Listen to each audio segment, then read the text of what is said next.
This is Motorola Razr 50 Ultra, and today I'll quickly show how you can fix hacked system issues on this device. So I recommend that you start by checking the list of device administrators. So launch your system settings, then look for the device admin apps. Here it is, open this list.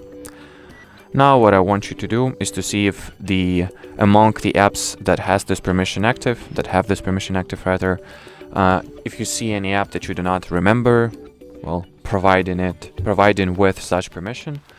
And if it is true, so you see some sketchy or suspicious application that has this access, but you do not recall giving it this permission, I want you to, deactivate the device administrator and then uninstall such app right away by simply going into apps, see all apps, and finding app in question and uninstalling it.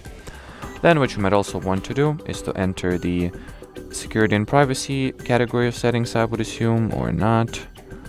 Yeah, it should be security and privacy.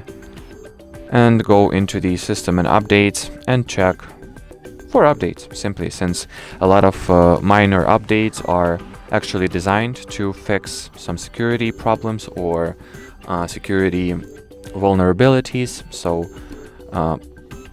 pretty often updating your system and installing the most recent software and security updates will fix your, hacked phone issue. And then the final advice, or here, of course, don't forget to press the download and install button. Anyway, another interesting method you can enroll to, make sure that your system is not hacked, or if it is hacked, find it's the infection root, should I say. So launch the Google Play Store, go into the Play Protect, and scan your system for harmful apps.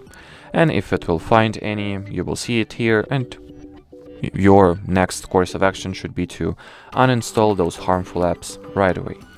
And as far as this video goes, that will be it. Thanks for watching, and bye-bye.